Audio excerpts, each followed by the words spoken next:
తెలంగాణలో కాంగ్రెస్ పార్టీ ఇచ్చిన హామీలకు రేవంత్ రెడ్డి కాదు రాహుల్ గాంధీ, సోనియా గాంధీలు బాధ్యత వహించాలన్నారు కేంద్ర మంత్రి కిషన్ రెడ్డి. కాంగ్రెస్ పార్టీ రాష్ట్రంలో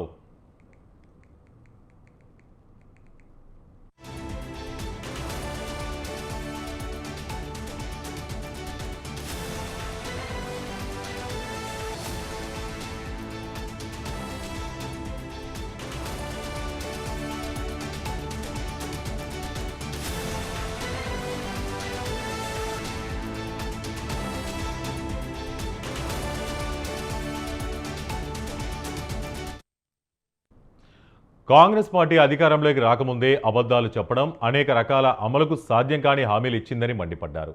6 గ్యారంటీలు, 420 హామీలతో ప్రజలను మోసం చేసి అధికారంలోకి వచ్చిందన్నారు. నేడు ఇచ్చిన హామీలను అమలు చేయలేక చేతగాని సర్కార్ అప్పుల కోసం అరులు చేస్తూ రాష్ట్ర ఆర్థిక వ్యవస్థను సర్వనాశనం చేస్తోందంటూ కిషన్ రెడ్డి మండిపడ్డారు.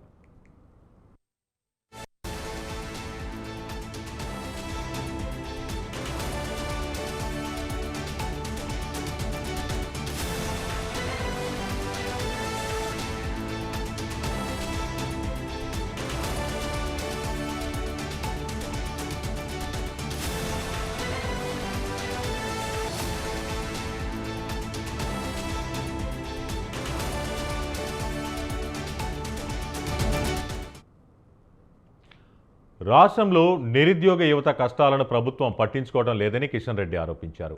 నాడు ఎన్నికల సందర్భంగా చేసిన యూత్ డిక్లరేషన్ ఏమైందని ప్రశ్నించారు. అదేవిధంగా మైనార్టీ డిక్లరేషన్ ఎక్కడికి పోయిందని ధ్వజమెత్తారు. బీసీలకు 1,00,000 కోట్లు ఇస్తామని ఓదరగొట్టారని ఆరోపించారు. 2 ఏళ్లలో బీసీల కోసం 40,000 కోట్లు ఖర్చు చేయాల్సి ఉన్నా నయా పైసా వారి అభ్యున్నతికి ఖర్చు చేసిన పాపాన పోలేదన్నారు. ఢిల్లీకి ప్రదక్షిణలు తప్ప రేవంత్ రెడ్డి తెలంగాణకు ఒరగబెట్టింది ఏమీ లేదంటూ కామెంట్ చేశారు. బీసీ రిజర్వేషన్ల విషయంలో తెలంగాణ కాంగ్రెస్కు ఏమాత్రం చిత్తశుద్ధి లేదని కిషన్ రెడ్డి అన్నారు.